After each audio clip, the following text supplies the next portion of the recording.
Hello, everybody. Welcome to the Hockey Show. My name is Roy Bellamy. That's David Dwork of the Hockey News. We have Dennis Bernstein from the Fourth Period and Sirius XM NHL Radio coming up in the next segment to talk about the NHL playoffs.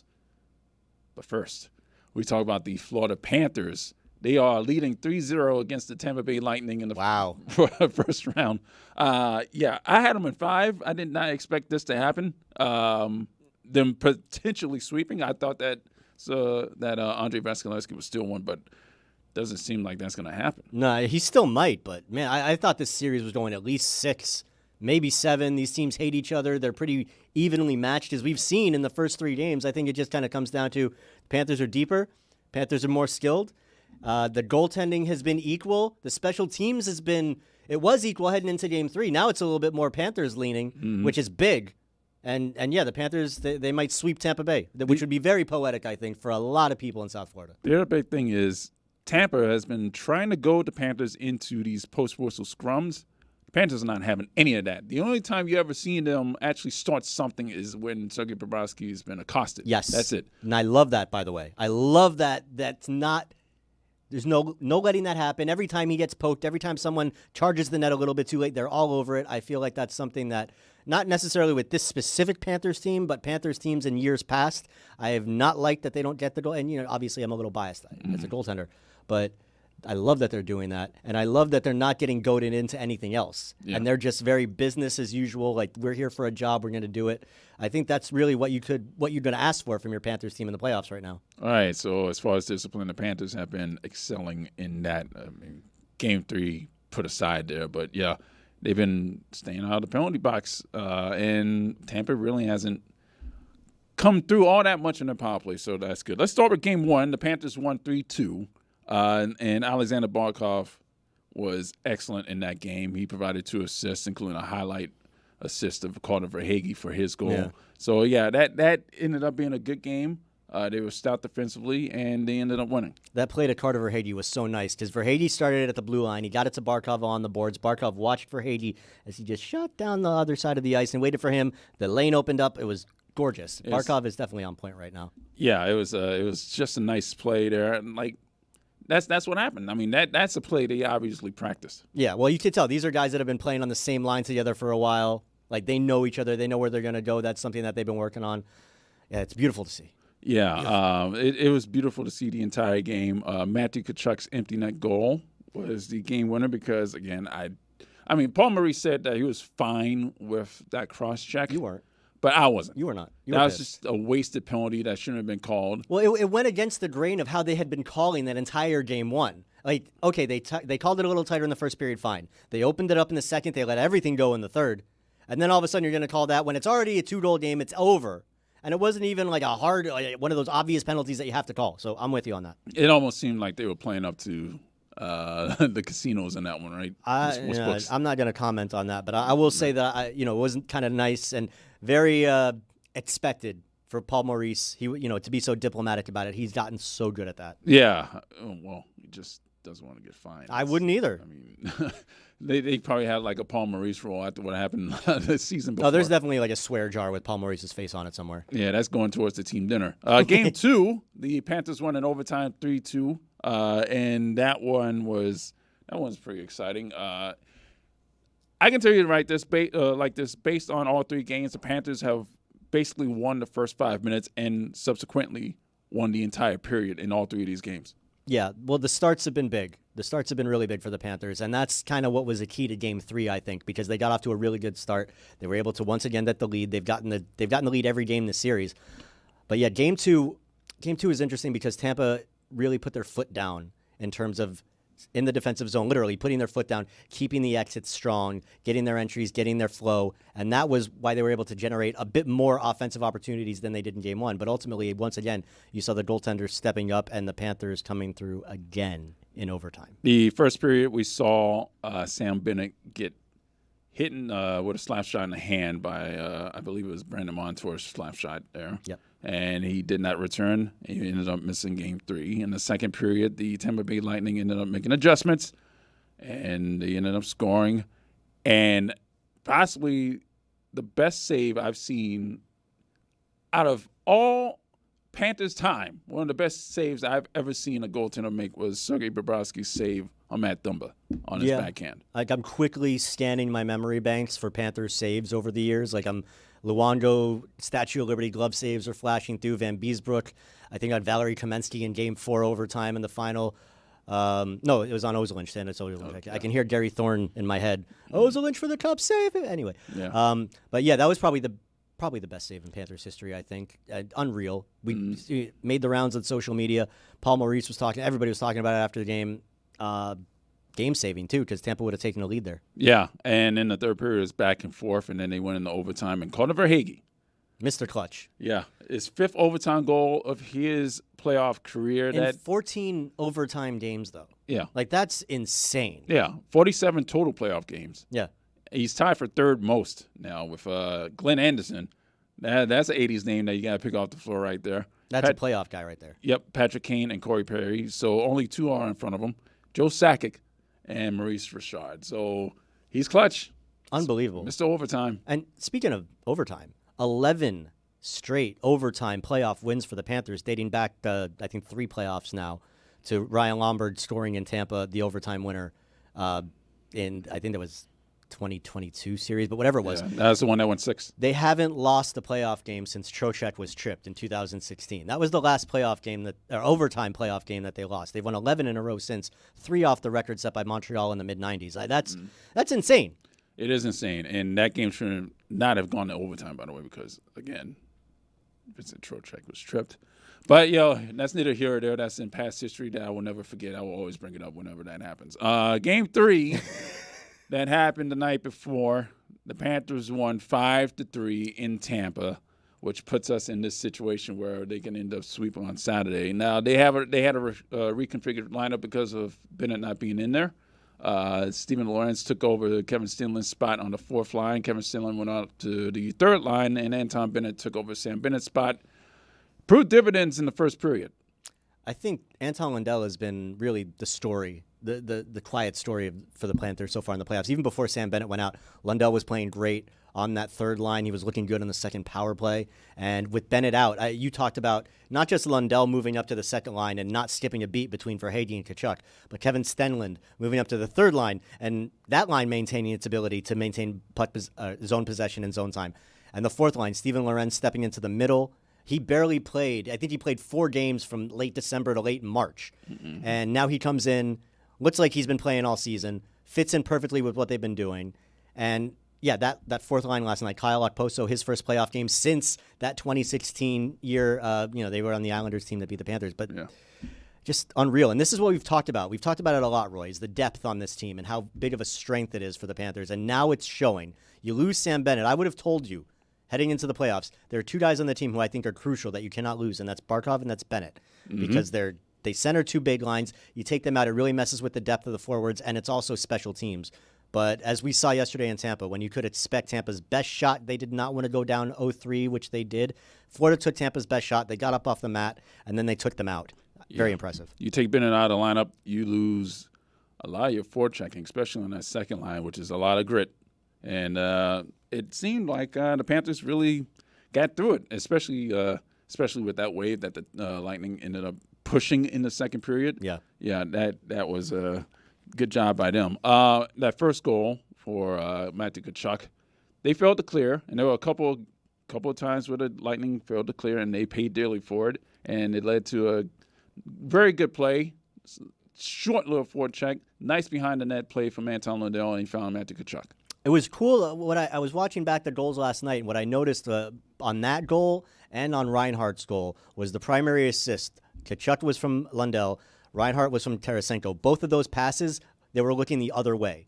Both of the guys that passed it were looking this way. They passed it that way. I think that's just the little things that nobody talks about. But that's what opens up the passing lanes. That's what helps get these things going. A little misdirection. Oh, it's just gorgeous. And to see it happening on different levels, on different lines with guys who have not played together a whole lot, whether it's Tarasenko on that line or whether it's Lundell on the 2nd line. I don't know. I just feel like I'm running out of superlatives right now for the Panthers. I want to get back to the start of that 2nd period. In fact, the start of the game, actually, because the Panthers did get into a bit of penalty trouble. The Gustav Forsling penalty was not a penalty. I don't care what anybody says. That was not interference. Not at all. But the start of the second period, that was all lightning. It felt like the entire crowd. It felt like all 18 of the guys on the bench. Yeah. And it felt like the refs and the linesmen were all against the Panthers, all screening Sergei Bobrovsky in front of the goal. All of them. Everybody. All 19,000 people were on the ice. That's what it takes, right? Yeah, that's what it takes. But I thought that was really the beginning of what I was expecting to be Tampa's comeback in the series. They're going to make it a series. They're going to make a life out of it.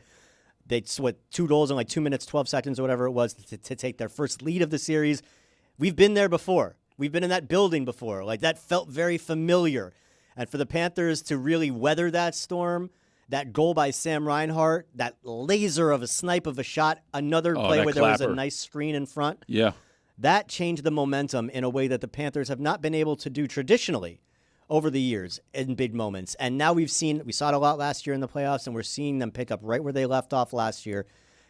Man, it's unprecedented. And to think that the Panthers could sweep Tampa Bay in their own building, how poetic, how just cathartic would that be for a fan base that has been suffering as long as the Panthers have, and to watch their neighbors to the north win 3 Stanley Cups. So, yeah, big game on Saturday coming up. 3 unanswered goals by the Panthers in that little stretch there. And the Panthers shut down that vaunted Lightning power play. Yes. All 4 of those power plays done. And Kevin Stenlund, by himself on one power play with his own stick, ended up knocking the puck out of his zone, one of which led to a shorthanded chance. So Kevin Stenlund on the penalty kill has been excellent. Is that maybe the signing of the offseason for the Panthers? We didn't really talk a lot about it at the time. You know, they brought in OEL. They got Mikkola. Kevin Stenlund, they brought him in specifically to fix the PK. Mm-hmm. His Florida's penalty kill was not, average maybe, but struggled during the playoffs. It was certainly an area. And you remember that Boston series, it felt like every time that Boston was coming back, they got a power play goal. Stenlund has really fortified that unit and turned it into one of the best in the league. They finished, I think, 6th in the NHL, but they're flexing their muscles this season. They gave up the 1 goal to Stamkos in Game 1 in the final minute. You almost don't even want to count that as well. You don't give them that as a power play goal. Stamkos scored the 1 power play goal in Game 2, and that's it. So I think they're, 2 for 12 now? Yeah. That's really good. Against that team. For the number 1 power play in the league, Florida's winning the special teams battle in this series, and that's why they're up 3-0. So we are in our situation right now. The Panthers became the first Stanley Cup finalists from the previous season to start the next postseason with 3 straight wins since the '84 Oilers. Wow. And the 9-4. That '84 Oilers team, I'm pretty sure that it ended pretty well for them, too. Yeah. And the 9-4 on the road over the past 2 Stanley Cup playoffs. So good for them. They've done excellent so far. They were one of the best road teams in the league during the regular season, so it's not surprising to see that continue in the playoffs. And also, dating back to last year, the Panthers, Roy, have dominated the Eastern Conference in the playoffs. Because last year, they go 12-4 in the 3 rounds. Yeah. So now they're 3-0, so 15-4 over the last 2 seasons against the Eastern Conference. That's pretty good. All right, we got Dennis Bernstein from the 4th period and Sirius XM NHL Love Radio. Dennis. Yeah, we're going to talk about the entire NHL playoffs. That's coming up next. All right, joining us right now is Dennis Bernstein from the 4th period. You can catch him on Sirius XM NHL Radio. We're going to get started right now on the entire playoff landscape. Let's start with the Bruins and Maple Leafs. William Nylander. Now, we don't know what's going on with him. There's a lot of rumors and everything right now. He might be hurt. He might be in the doghouse. I really don't know. What do you know, Dennis? I think it's an injury, and I think it's a head injury. And if I say it's a head injury, Belly, then you can figure out what the type of head injury it is. I think it's a legitimate injury at keeping him off the ice, and that's why he can go out and skate on the ice and, goes out. And if he has, they check the recovery after he gets off the ice for a couple hours and he can't go. So I think that's a situation with this thing. I don't think it's anything nefarious. I don't think he did anything wrong or he's being punished or anything like that. I think it's a legitimate injury. And if that's the type of injury it is, Belly and Dwork, then you don't know. You don't know how long he's going to be back. They certainly need him because every time you think this team climbs over the hill against the Bruins, they fall like the other night. And what's it? They haven't scored more than 3 goals in 10 playoff games or something like that. So when you're suffering offensively and 100-point players out of the lineup, the result is they're down 2-1 and they're having issues scoring. The other rumor is that he got hurt during the game versus the Panthers if the team knew that he got hurt versus the Panthers, why did he play Game 82? That's a good question. That's probably only Paul Maurice and Bill Zito and the training staff can play. Maybe it wasn't diagnosed, but Billy, sometimes what happens, you get hit in the head and the effects of it don't come out for a couple of days or something like that. Like, I'm all for resting. Look, guys, there's no such thing as load management in the NHL, and there should be. There should be, because you know why? Players want to play. They don't want to sit out. If they're healthy, they don't want to play. So, yeah, you can question. There's some questionable reasons why guys down the stretch should have never played. Like Aiden Hill, I think, played late in the series, in the season, when it didn't mean anything. So why do you do that? So I can't question him because I don't know the timing of it. But if it is, let's say it is a concussion, sometimes those things don't come to light for a couple of days. And sometimes players try to play through without telling the training staff of the team. Dennis, I want to talk to you about the series that I know you're covering very closely, and that's the Kings and the Oilers. Super fun so far. Obviously, Game 2 was awesome, particularly if you're a Kings fan. Adrian Kempe, some really pretty goals. But your take on the series, because this is year 3 that we're getting Kings-Oilers. Is Los Angeles finally going to get over the hump this year? Because it looked like in Game 2 that they can absolutely do that. Well, Dworky, one of the most intriguing things was it was warmer in Edmonton than Los Angeles when I was there. I just came back from Games 1 and 2. It was 65 degrees, but Alberta being Alberta, it was 30-mile-an-hour winds, so it wasn't really 65. Yeah, Dworky, they got a puncher's chance, and here's why.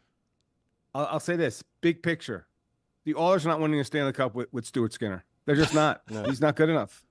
I think his save percentage against the Kings going back to last season and in the playoffs.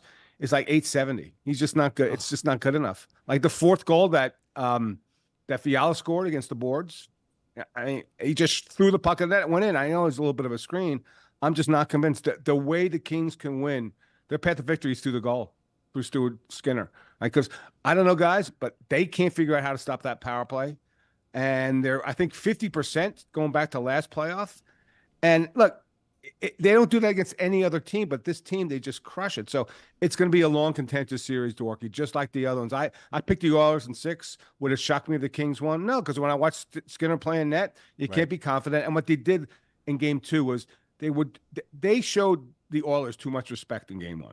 Like, they backed off. They never set up their 1-3-1. They were more aggressive on their forecheck. And you saw even on the first goal, Evan Bouchard turns over the puck. It's in the back of the net. And Kempe's an oil killer. He does great against them.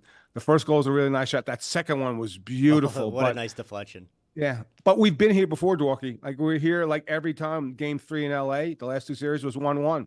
So although the Oilers have great offense and Connor's amazing in the first game, and Zach Hyman's having a wonderful year, there's not much to separate teams. There's just their styles are so different. Yeah. That's why when you look at an offensive team, you think, okay, especially after Game 1, they're going to walk through. But the Kings check for their chances and get some saves from Cam Talbot like he did on Leon Draisaitl in the late second period.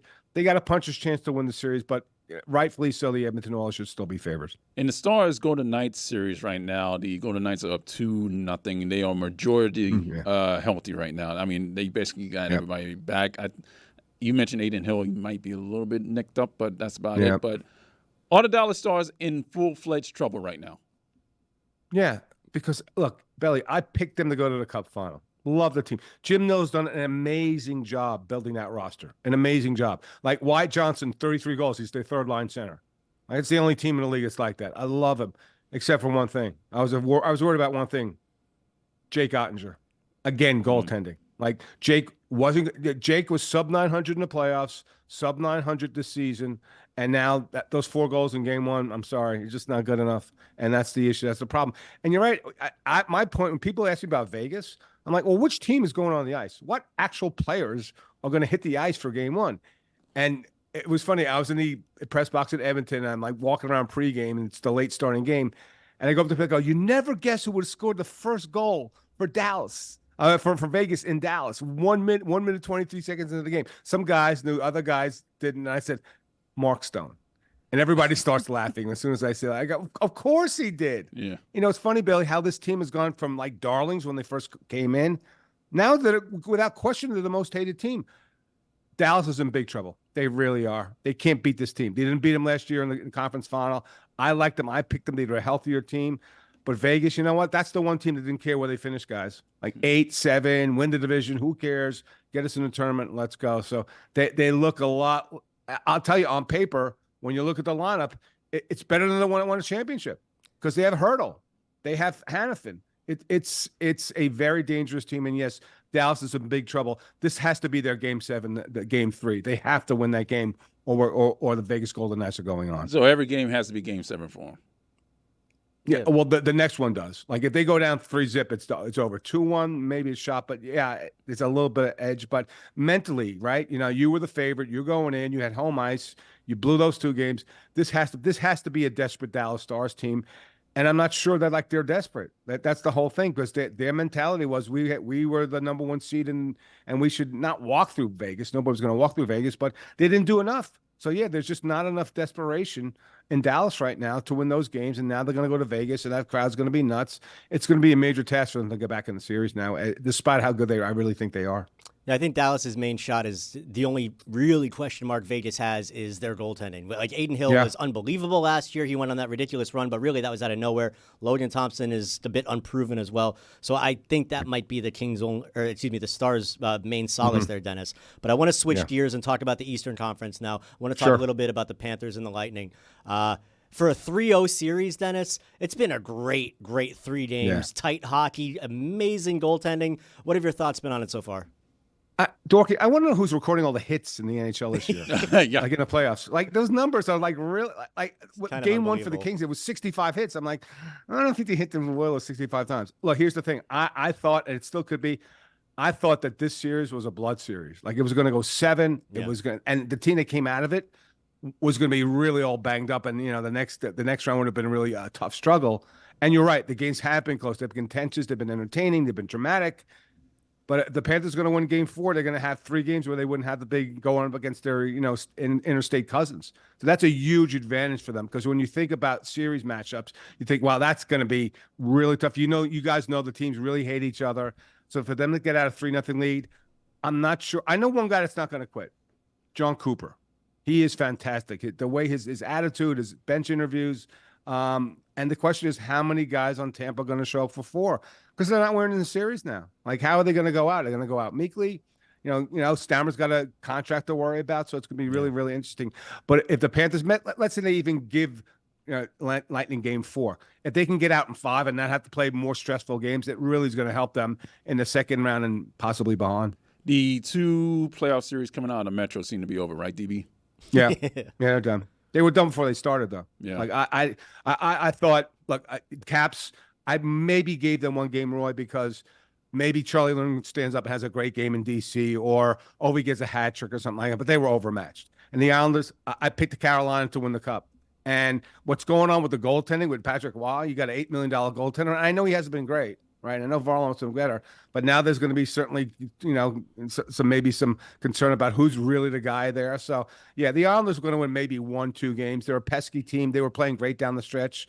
But let's be real. The Rangers and the Carolina Hurricanes were the class of the Metro, so I'm not shocked that they're short series because they were the far better teams pound for pound. As far as the Rangers Capital series, is this it for Ovi? Is Alexander Ovechkin, does he have enough gas in the tank to at least go one more season and try to break Wayne Gretzky's goal record? Billy, he signed that contract. I think it's a 3-year extension. He signed it to break the record. The owner, Ted Leonsis, loves him. He's not going anywhere. He'll keep playing. And the good thing about it is because when you look at that team on paper, Billy, start the season, it's like, how long is it going to take for Alex to get that record? Because the team isn't any good around him. Backstrom got hurt, basically retired. You have guys like McMichael and Strunk, and they really facilitate goals. And then he got really hot at the end of the season. So, Billy, he will play until he breaks the record. I don't think it'll be next season, probably like maybe Christmas of 2026 or something like that. But Belly, he's playing until he breaks the record. And I think the way he finished the season tells you it's probably going to be sooner than a little bit later. So Dennis, out west, is Vancouver done? Thatcher Demko's hurt. We don't know exactly what's happening with him. I thought Nashville was going to give them a hard time heading into the series when they were healthy. But now I'm thinking Nashville, they've almost got kind of a path laid out for them to round 2. Is Vancouver seriously in trouble here? They are. And, now there's a huge advantage in net for Nashville, right? And I watched Vancouver down the stretch, and they were like a 500 team, primarily because Casey DeSmith was in net, not Thatcher Demko. And I picked Vancouver to win the series because of Thatcher Demko. And now he's out. He won't play till round 2 if they get there. Yeah, they're in a lot of trouble. And that's a big physical team that Nashville has. They're not the most talented, but you know something? You guys know this. When's Bruno going to get some credit for being a great coach? He did it in Florida. He did it with this team. They play very, very well. They're tight. And look at that lineup, Dworky. They had Colton Sissons as a second-line center. And, it's when you look at Luke Evangelista, guys that, like, you don't even know, who's number 40? Who's Stastny? Now, is it Peter Stastny's son? Like, it's a great coaching job. And, yeah, I expect – and here's the wild thing. Here's why we love the playoffs. The 2 wild cards are moving on in the West. Yes. That's how great this sport is. That's how much parity there is. So when you talk about seeding and all this other thing and wild card and getting to the third in the division, it doesn't matter. It's so great. Last matchup here, the Jets and Avalanche. That seems to be going 7. Do you think? Yeah, I'm still waiting for a save in that series from someone. Yes, right. What happened to Connor and that's Hellebuyck? the thing about if you're Colorado after the first thing you're saying we just beat Hellebuyck 6 times and didn't win the game. Right. And this was supposed to be the matchup, guys, of the best goaltender in the playoffs against the worst. And now it's kind of like the 2 bad goaltenders. I don't know what's going on. Yeah, this looks like 7 because Colorado's got so much offense. And now you can't really rely on Hellebuyck to win you a game. You figure maybe 1-2 games. And I like them coming in because they were a hotter team. And Colorado was so bad defensively. They were really, really bad defensively down the stretch. But yeah, Roy, this is going 7. It's gonna be really entertaining to see a game 7 in Winnipeg. That crowd's gonna be off the chain. All right. That's the playoffs, folks. We just covered it. That is great. From Sirius XM NHL Radio in the 4th period, Dennis Bernstein, we appreciate you joining us.